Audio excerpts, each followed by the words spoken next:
are watching Notepad with me, Ibrahim Sani. We start off with our main story for today. 2 MPs and 3 community leaders have flagged out and have highlighted to the media that 47 Malaysians are currently imprisoned in Cambodia without trial. YB Larry Sng, MP of Julau, and YB Juga Anak Muyang, the MP of Lubuk Antu, both constituencies in Sarawak, says that the 47 Malaysians are currently detained in a Cambodian prison. Joining them in the press conference that was done earlier were 3 other community leaders. They are Datuk Sri Hafsah Harun, the PKR leader of Sarawak, or the PKR representative of Sarawak, Sidi Munan of the Sadia, or the Sarawak Dayak Iban Association, and Dr. Dusit Jaul from the SDGA, or the Sarawak Dayak Graduates Association. And they also discussed at length the events currently taking place in Cambodia.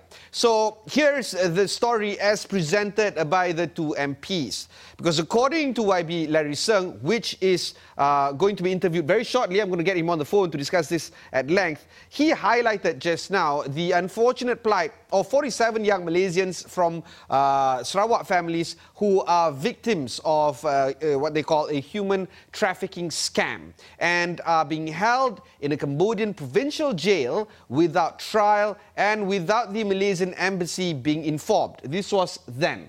Most of them are young, aged around 18 to 20 years of age. And they were promised, the reason why they left, by the way, most of them are from Sarawak, yeah, these 47 individuals. Most of them were promised high-paying jobs by people in Cambodia in exchange of a few hundred US dollars in terms of the payment upon their arrival in Cambodia. There, they were housed in a private home. After a few weeks, no jobs were forthcoming and they grew restless. And then, this is where it comes into contention.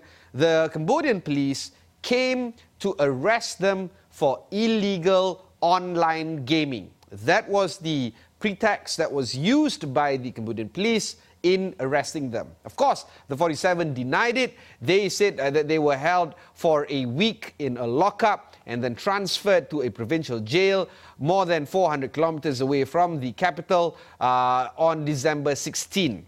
So until now, and we're well into February already, some of their families have gone to Cambodia to find out where their relatives are.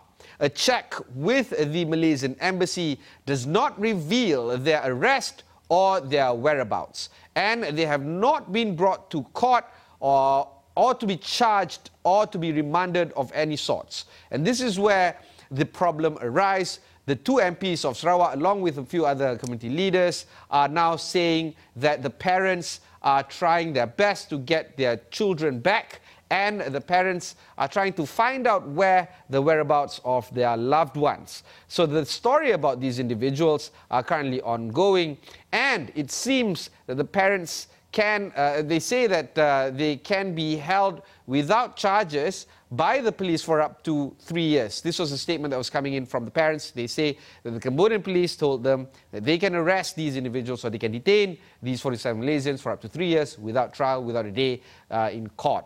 So about 1/4 of them are young girls. It is hoped that the Ministry of Foreign Affairs will be able to provide assistance in them. Very shortly, I'll discuss a little bit about the response coming in from Wisma Putra or from the Foreign Ministry. The Cambodian bureaucracy is coming into play as well, because it's never a straightforward case with the Cambodian bureaucracy. According to YB Larry Sng, they say that the bureaucracy has been played into the hands of the people, and right now it's very difficult for them to determine what works and what doesn't work in Cambodia. So the ministry, so the conversation is on what took place right now. I just want to highlight some press reports that have been coming forward. If we can just lift a few pages from the Khmer Times. This is taken a few weeks ago.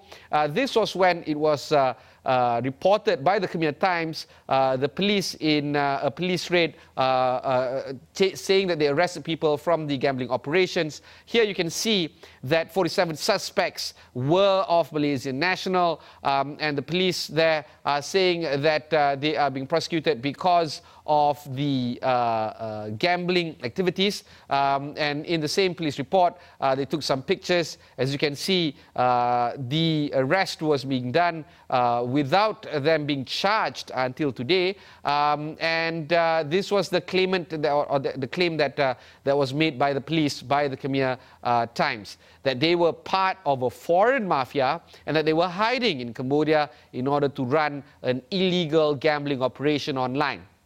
So, of course, none of this is being proven true just yet. And very recently, after the press conference took place between YB Larry Sng and the MP of Lubuantu, the Ministry of Foreign Affairs then confirmed the detention of 47 Malaysians in Poi Pet, Cambodia since 11 December, suspected to be involved in illegal online gambling activities. Notification of arrest was only conveyed verbally by Bante Manche Police on 28 December 2018. Following the notification, officers from the Embassy of Malaysia in Phnom Penh made a consular visit to the detainees to ensure that their well-being was received and that they got the necessary approvals from the local authorities. The visit, according to Wisma Putra, also says that they revealed that most of the detainees were offered jobs with an attractive pay. Officers from the embassy had a meeting with the prison officials and the judge of this case. So the Embassy of Malaysia in Phnom Penh had brought this matter to the attention of the Ministry of Foreign Affairs and International Cooperation of Cambodia via a DN, or a diplomatic note, to release the detainees. And the Ministry of Foreign Affairs, through the Embassy of Malaysia in Phnom Penh, is closely monitoring the case and they are prepared to render the necessary consular assistance accordingly. So to speak about this matter even further is YB Larry Sng, who he himself, with a few colleagues of his, elaborated on the matter through a press conference in Kuching. YB Larry, thanks for joining us. I just want to get your statement from your point of view about what this story is and how it has been developing. Well, this is a story of mainly young Malaysians from poor families who are victims of a human trafficking scam and are currently held in a provincial prison in Banti Minchai, Cambodia, without any trial. Most of these detainees are actually Sarakians, and they're in their early 20s. You know, YB, it's not often do we hear stories about Malaysians going to find jobs in Cambodia. What do you think were the motivation of, Malaysians, Sarawakians as they may be, trying to find jobs in Cambodia? I think currently there's a lack of job opportunities in Sarawak, and many of them are poor, and those who are from poor families are enticed by high-paying jobs, sometimes recommended by their friends, and often the case is it turns out to be a nightmare when they go overseas.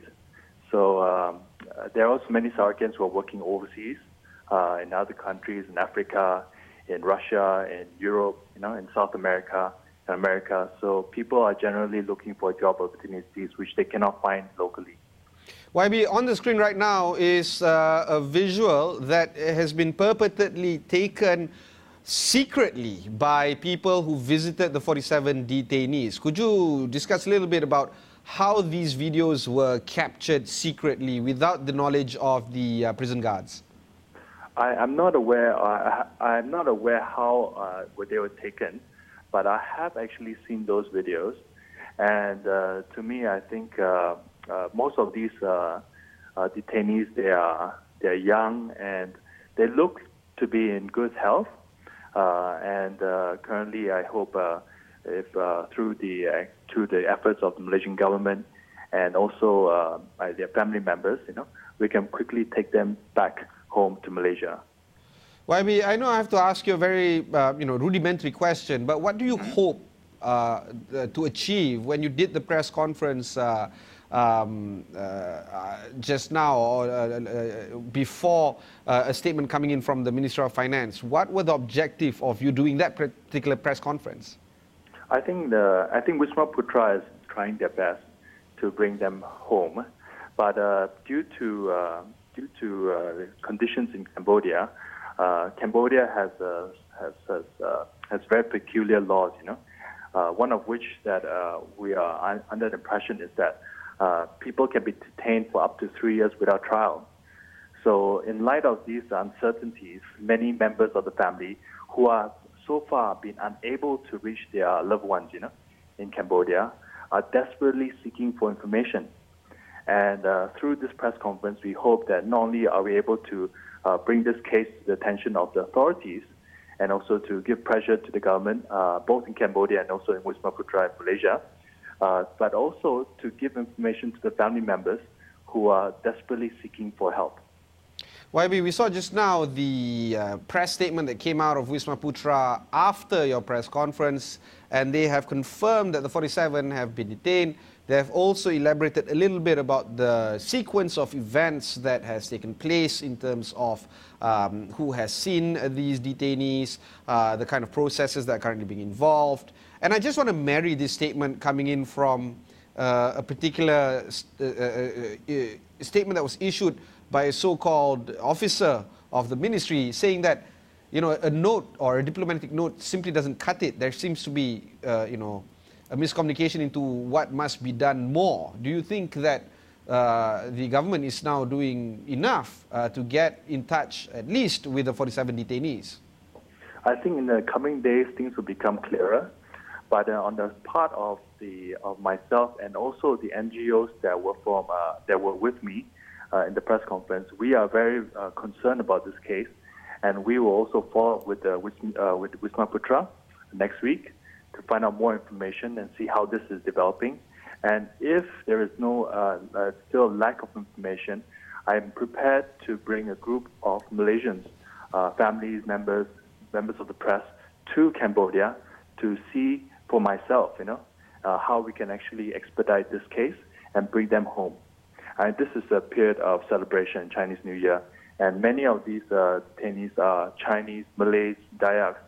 I believe that they're very scared, they're worried, they're concerned about their own safety, and I believe that it's very important, for the government of Malaysia to make sure that they come home safely as soon as possible. All right, YB, thanks for joining us. I'm sure we'll be following this development of the case very closely. That was YB Larry Sng, the MP of Julau, currently championing this case of the 47 Malaysians currently being detained in Cambodia. We'll take a short break.